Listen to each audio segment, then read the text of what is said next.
Yazid ने ये हुक्म भिजवाया कि नवासाए रसूल अगर मेरी बैत न करे तो उसे कत्ल किया जाए। फौज यजीद जो चारों तरफ से अल्लाह के रसूल के खानदान को घेरे हुए थी, उन्होंने ये तय पाया कि 9 मुहर्रम के दिन नवासाए रसूल और उनके साथियों को कत्ल कर देंगे। बस मौला हुसैन ने जनाब अब्बास से कहा, अब्बास जाओ यजीद की फौज के पास, उनसे कहो कि उनके नबी की बेटी का बेटा कहता है हमें एक रात अल्लाह की इबादत करने के लिए दी जाए। जनाब अब्बास जैसे ही इमाम हुसैन का फरमान फौज यजीद को सुनाते हैं, वो हंसने लगते हैं। ये फैसला किया गया कि अब जंग 9 मुहर्रम को नहीं बल्कि 10 मुहर्रम को होगी। इमाम हुसैन शब आशूर तमाम साथियों को अपने पास बुलाते हैं और कहते हैं, ऐ लोगों, ये जो फौज तुम देखते हो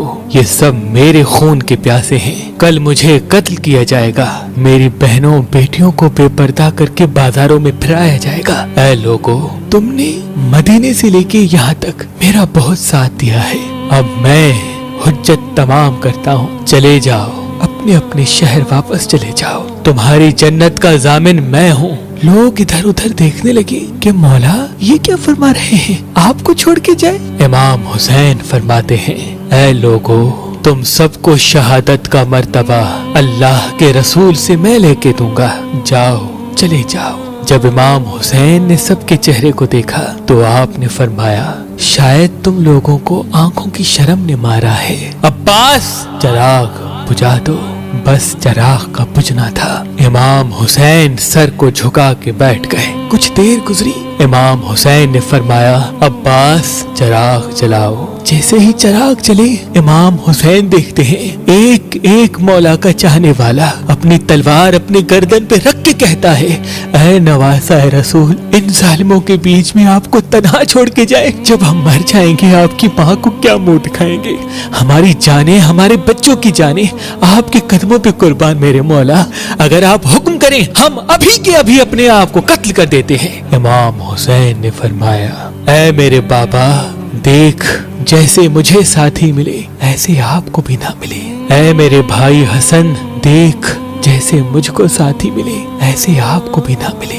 फिर आप फरमाते हैं, जाओ अल्लाह की इबादत में मशगूल हो जाओ, कल हमें अल्लाह के दीन पे कुर्बान होना है। बस रात ढलने लगी, 10 मुहर्रम का सूरज तुलू हुआ, अज़ान अली अकबर आई, नमाज में हमला हुआ। एक एक मौला का चाहने वाला इमाम के कदमों पे कुर्बान होता रहा। कभी हुर, कभी जॉन, कभी हबीब, कभी जनाब अब्बास, कभी शहजादा कासिम, कभी शहजादा अकबर, तो कभी मासूम अली असगर। बस जब कोई भी ना रहा, इमाम हुसैन खेमे में आते हैं और कहते हैं, ऐ मेरी बहनों, ऐ मेरी बेटियों, अपने गरीब इमाम का आखिरी सलाम कबूल करो। वावेला की सदाएं आम हो गई। इमाम हुसैन ने फरमाया, ज़ैनब, मेरे बाद तुमको कैद किया जाएगा।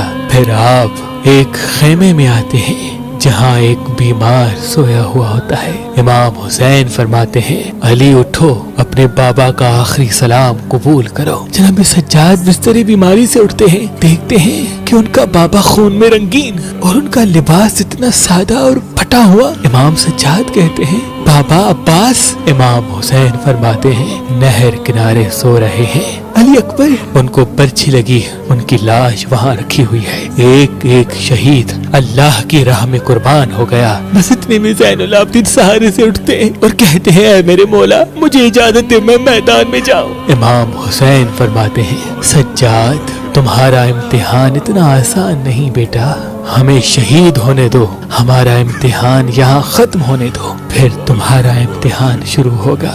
तुम्हें अपनी बहनों, बेटियों, माओ के साथ बाजारों में कैदी बन के जाना है। सज्जाद, यजीद की दरबार में खुतबा सुनाना है। इमाम सज्जाद सारों कतार रोने लगे और नजरें उठा के पूछने लगे कि ऐ मेरे बाबा, आपने इतना पुराना लिबास वेतन किया है। इमाम हुसैन ने फरमाया, सज्जाद, मुझे पता है कि ये लोग इतने कम ज़र्फ हैं कि मेरी शहादत के बाद मेरे जिस्म से लिबास उतार देंगे। میری لاش کو لوٹیں گے، خیام کو لوٹیں گے۔ شاید اس غریب کا یہ پرانا لباس دیکھ کے ان کی غیرت جاگ جائے۔ بس الوداع کہتے ہیں اور میدان میں جاتے ہیں۔ امام حسین جیسے ہی میدان آئے سب سے پہلے کہا، اے لوگو پہچانو، میں تمہارے رسول کا بیٹا ہوں۔ میں وہ ہوں جس کو تمہارا رسول اپنے کندھوں پہ سوار کرتا تھا۔ میں وہ ہوں جس کو تمہارا رسول سینے پہ سلاتا تھا۔ میں وہ ہوں جس کے لیے تمہارا رسول کہتا تھا، حسین منی وانا من الحسین،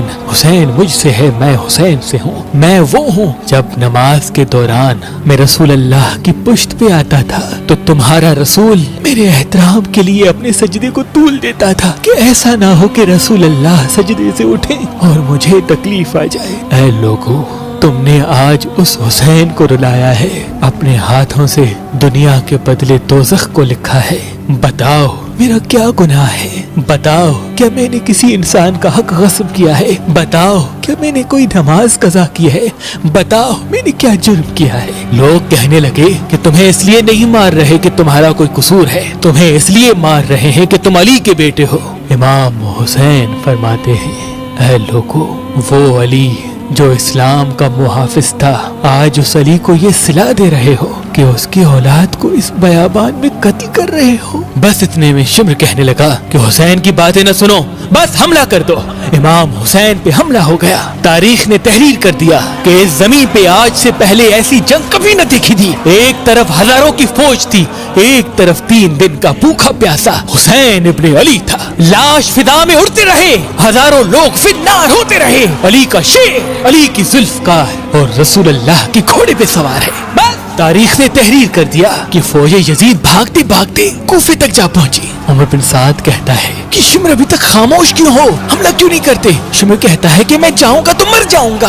ارے حسین کے بچوں سے نہ لڑ سکے تو حسین سے کیا لڑیں گے؟ اس کی رگوں میں علی کا خون دوڑتا ہے، اس کی رگوں میں نبی کا خون دوڑتا ہے۔ جاؤ خیموں کو آگ لگا دو۔ بس شمر خیموں کو آگ لگاتا ہے اور عمر بن سعد کہتا ہے، اور ملا حسین پہ تیر چلاؤ۔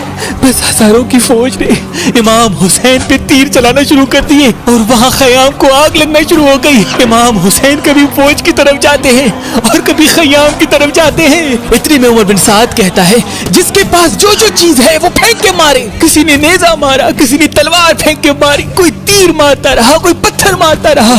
جس کے پاس مارنے کے لیے کچھ نہ تھا وہ کربلا کی گرم مٹی اٹھا کے حسین کی طرف پھینکتا رہا۔ بس اتنے میں آواز آتی ہے، حسین حسین تو کامیاب ہو گیا۔ امام حسین نے جیسے ہی یہ صدا سنی، رزن پہ قضائے ہی و تسلیماً لامرے ہی پڑھا اور ذوالفقار کو نیام میں رکھ دیا۔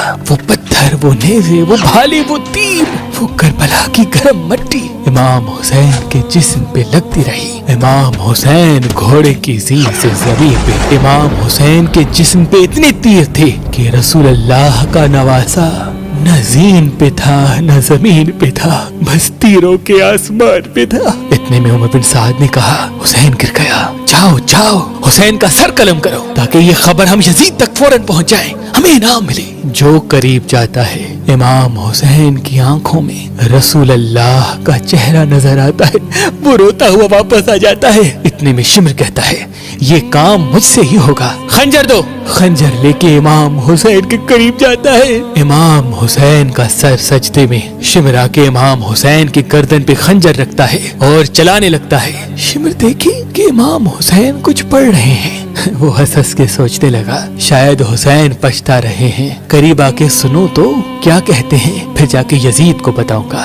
جیسے ہی کان قریب کر کے سننے لگا، امام حسین فرماتے ہیں، اے اللہ قبول کرنا، اس تیرے حسین نے تیرے دین کے لیے سب کچھ قربان کر دیا۔ اے اللہ گواہ رہنا، اس تیرے نبی کے نواسے نے تیرے دین کے لیے سب کچھ فدا کر دیا۔ اللہ کا شکر کر رہے ہیں، اللہ کی حمد و ثنا کر رہے ہیں۔ اتنے میں امام حسین نے آنکھیں کھولی اور شمر سے کہا، اے بدبخت، کیا تجھے پتا نہیں میں کون ہوں؟ شمر نے کہا، ہاں مجھے پتا ہے، تو رسول اللہ کا نواسا ہے، علی کا بیٹا ہے، فاطمہ کا بیٹا ہے۔ امام حسین نے کہا، تم پھر بھی مجھے قتل کر رہے ہو۔ شمر نے کہا، تمہیں قتل کرنے سے مجھے سونا ملے گا، حکومت ملے گی۔ امام حسین نے فرمایا، میں جنت کا سردار ہوں، کیا تمہیں اپنے جنت کی فکر نہیں؟ शिमर हंसता रहा और इमाम हुसैन के पाक गले पे खंजर चलाने लगा। इमाम हुसैन अल्लाह का जिक्र करते रहे और यूं नवासाए रसूल का सर तन से जुदा हो गया। बस इमाम हुसैन का सर कटना था। फौजे यजीद में खुशी का माहौल बर्पा हो गया। सब झूमने लगे, नाचने लगे। उमर बिन साद ने कहा कि लूटो, अहल बैत के खेमों को लूट लो। बस फौज खेमों की तरफ बढ़ती है।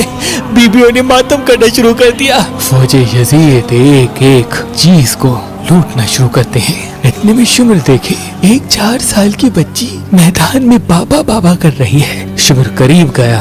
उस बच्ची ने सोचा शायद मैं यतीम हो गई हूँ, मेरे सर पे हाथ रखेगा। शिमर ने देखा उस बच्ची के कानों में बालियां पहनी हुई है। उसने बालियों को पकड़ा और जोर से खींच के निकाल दिया।